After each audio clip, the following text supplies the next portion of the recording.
हयात foundation द्वारा रविवार को Doon public senior secondary school में नीट रिहर्सल एग्जाम का सफल आयोजन किया गया। इस परीक्षा में शहर और आसपास के क्षेत्रों से बड़ी संख्या में विद्यार्थियों ने भाग लिया और उन्हें वास्तविक नीट परीक्षा जैसा अनुभव प्राप्त हुआ। कार्यक्रम के दौरान संस्थान के निदेशक डॉक्टर आमिर अली ने बताया कि इस रिहर्सल एग्जाम का मुख्य उद्देश्य छात्रों को परीक्षा के वास्तविक माहौल से परिचित कराना और उनकी तैयारी का सटीक आकलन करना है। उन्होंने कहा कि ऐसे आयोजनों से छात्रों का आत्मविश्वास बढ़ता है और वे समय रहते अपनी कमजोरियों को पहचानकर उन्हें सुधार सकते हैं। इस अवसर पर प्रधानाचार्य गौरव शर्मा एवं प्रबंधक जहीर अहमद भी उपस्थित रहे। उन्होंने हयात फाउंडेशन की इस पहल की सराहना करते हुए कहा कि इस प्रकार के रिहर्सल एग्जाम छात्रों को प्रतियोगी परीक्षाओं की वास्तविक तैयारी में अत्यंत सहायक सिद्ध होते हैं। कार्यक्रम के दौरान हयात फाउंडेशन ने अपनी नई पहल के तहत हयात ऐप भी लॉन्च किया।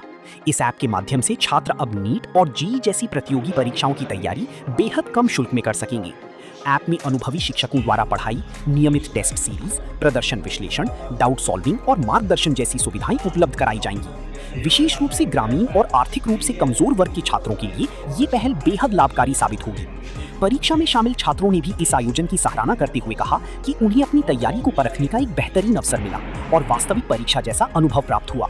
कुल मिलाकर हयात फाउंडेशन की ये पहल क्षेत्र में सस्ती और गुणवत्तापूर्ण शिक्षा उपलब्ध कराने की दिशा में एक महत्वपूर्ण और सराहनीय कदम मानी जा रही है। बेसिकली हयात फाउंडेशन और दून पब्लिक स्कूल का मोटिव ये है, हम लोगों ने अपने पास्ट एक्सपीरियंस से देखा है कि बच्चों को काफ़ी परेशानी होती है, गाइडलाइंस को नहीं समझ पाते हैं और इसी वजह से बहुत सारे बच्चों के एग्ज़ाम छूट जाते हैं या एग्ज़ाम वैसा नहीं हो पाता है जैसा होना चाहिए। तो बिल्कुल वही एटमॉस्फेयर और वैसा ही एनवायरनमेंट देने के लिए हम लोगों ने सोचा कि नीट रिहर्सल एग्ज़ाम कराया जाए, जिससे कि बच्चों को एक अच्छा एक्सपीरियंस हो सके। लास्ट ईयर मैं आपको बताऊं कि मेरी पूरी टीम हर साल नीट सेंटर पर विजिट करती है जब एग्ज़ाम होता है। तो टीम से जब हमें फीडबैक मिलते हैं कि सर आज लगभग 10 स्टूडेंट या 15 स्टूडेंट्स के एग्ज़ाम छूटे और सिर्फ वो इस वजह से छूटे कि उन्हें सही गाइडलाइंस नहीं पता थी, तो हम लोगों को लगा कि वो बच्चों का लॉस नहीं होना चाहिए और उसके लिए हमें कुछ इस तरीके से करना चाहिए कि हम बच्चों को पहले ही गाइडलाइन से रूबरू करा दें। बेसिकली एकेडमिक्स, जिसके अंदर 11th, 12th और स्पेशलाइजेशन नीट एंड जेईई, इसकी हम लोग प्रिपरेशन कराते हैं। हमारा मोटिव सिर्फ इतना सा है कि बच्चों को संस्कारों के साथ क्वालिटी एजुकेशन मिलनी चाहिए, जो हर बच्चे का हक है। आज ये लॉन्च किया है और इस एप्लीकेशन लॉन्च के पीछे का मकसद सिर्फ इतना है कि बच्चों को एक लो कॉस्ट के अंदर अच्छी क्वालिटी एजुकेशन मिल जाए। जनरली अभी अगर हम देखें तो ऑनलाइन बहुत सारे प्लेटफॉर्म अवेलेबल हैं, बहुत सारे अलग अलग एडटेक हैं जो अपने प्लेटफॉर्म्स चलाते हैं, लेकिन उसके अंदर सभी सर्विसेज ऑफलाइन अवेलेबल है, ऑनलाइन अवेलेबल है। हम लोगों ने अपने प्लेटफॉर्म के अंदर थोड़ा सा चेंज किया है कि हम क्लासेस तो ऑनलाइन प्रोवाइड कराएंगे, लेकिन बाकी का जो कंटेंट होता है like study material, test series, doubt sessions, ये सब हम लोग ऑफलाइन रखने वाले हैं, जिससे बच्चों को अपने एग्ज़ाम की प्रिपरेशन में काफ़ी हेल्प मिलेगी। के अंदर बच्चा एडमिशन क्यों ले? नॉर्मली एक स्टूडेंट को प्रॉब्लम कब आती है? बच्चे को जब हम किसी भी संस्थान में एडमिशन दिला देते हैं, तो मैंने अपने कैरियर में देखा है कि सबसे बड़ी प्रॉब्लम होती है बच्चे के बेसिक्स क्लियर ना होना। हर एक टीचर बच्चे के सीधा सब्जेक्ट के ऊपर काम करना शुरू करता है। हयात की पॉलिसी ये है कि आप बच्चे को ज़ीरो से बनाना शुरू करिए, ज़ीरो से उठाना स्टार्ट करिए। हम उसके स्टेप बाय स्टेप फाउंडेशन को प्रिपेयर करते हैं और उसके अंदर इतना कॉन्फिडेंस लेकर आते हैं कि वो हर प्रॉब्लम को अपने आप सॉल्व कर सकें। इसमें जो टीम है, क्योंकि टीम काफ़ी बड़ी है, तो हर टीचर के बारे में बताना तो इम्पॉसिबल है। मेरे जो एचओडीज़ हैं, अभी हमारे पास में बायोलॉजी की जो एचओडी है डॉक्टर सबा त्यागी है, जो बीएमएस एमडी है और लगभग 10 साल से इसी फील्ड में अवेलेबल है। मेरे पास में जो केमिस्ट्री के एचओडी हैं मिस्टर गौरव प्रताप हैं।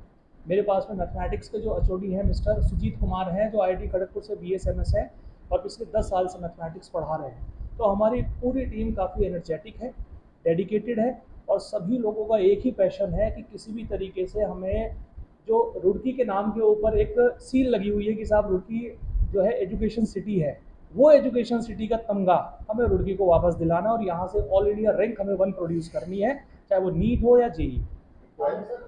दून पब्लिक स्कूल के दोनों ही कोलैबोरेशन से आज हम लोग एक री नीट एग्जामिनेशन हम लोग यहाँ पे कर रहे हैं, जिसकी मुख्य वजह यह है कि लास्ट 20 ईयर्स से मैं ये ऑब्जर्व कर रहा हूँ, जब से एग्ज़ाम्स हो रहे हैं, कि स्टूडेंट जब एग्ज़ाम देने जाते हैं तो एक उनके ऊपर स्ट्रेस भी होता है, एक प्रेशर भी होता है एग्ज़ाम का। उनको कुछ गाइडलाइंस नहीं पता होती है, जैसे कि टाइम पे कितने बजे पहुंचना है। कुछ बच्चे उसकी वजह से परेशान होते हैं।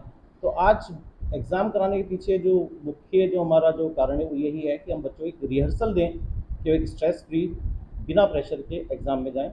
उनको सारी जैसे भी एग्ज़ाम में जो चीज़ें होती हैं वो एक बार हम रिहर्सल कराएँ, एग्ज़ाम पेपर में कराएँ, ताकि वो आने वाले जो 3 मई को जो एग्ज़ाम है उसमें एक अच्छा परफ़ॉर्म करें और बच्चों को सुविधा मिले उसकी। देखो, एक होता है कि आप जब भी किसी के साथ मिलते हैं, आप किसी के पास जाते हैं, तो एक वहाँ होता है सपोर्ट किया। सर ने हमारे पास आए, सर ने आग्रह किया कि सर मैं एक एग्ज़ाम कराना चाहता हूँ और मैं चाहता हूँ कि मैं आपके स्कूल में वो एग्ज़ाम करा पाऊँ, ताकि मैं उसमें बच्चों को एक रिहर्सल दे पाऊँ। तो उन्होंने आग्रह किया और मुझे भी अच्छा लगा कि अगर हम इस काम में आगे जुड़ सकते हैं, बच्चों के लिए अगर कुछ कर सकते हैं सर के साथ मिलके, तो बिल्कुल करना चाहिए। तो इसीलिए हम लोगों ने आज ये री-नीट एग्ज़ामिनेशन आज हम लोग रखा है। तो शिक्षा के साथ-साथ खेल-कूद होना बहुत आवश्यक है। आजकल बच्चे ज़्यादातर ग्राउंड में कम होते हैं, रूम्स के अंदर ज़्यादा बैठ के मोबाइल्स का ज़्यादा यूज़ कर रहे हैं और हम कोशिश करते हैं कि बच्चा मैदान में आए। तो शिक्षा के साथ-साथ हमारी कोशिश रहती है कि बच्चे को हम खेल-कूद में आगे लेके जाएँ। अभी रिसेंटली एक वर्ल्ड कप भी हुआ है उत्तराखंड शूटिंग बोल का, जिसमें हमारे यहाँ के जो पिटाई सर हैं, मिस्टर सूरज रोड, उन्होंने पार्टिसिपेट किया। वो इंडियन टीम से उन्होंने पार्टिसिपेट किया और वर्ल्ड कप में वो सिल्वर मेडल लेकर आए। और अभी एक इंडिया नेपाल टूर्नामेंट था, उसमें उन्होंने गोल्ड जीता है। तो अभी बल्कि हमने उनके सम्मान में यहाँ पे एक आयोजन भी किया था अभी लास्ट मंडे, और उनके सुपरविज़न में दोनों के साथ मिलकर हम चाहते हैं कि बच्चे हमारे आगे जाएँ और हमारे काफ़ी बच्चे आगे अच्छे प्लेटफ़ॉर्म पे परफ़ॉर्म भी कर रहे हैं।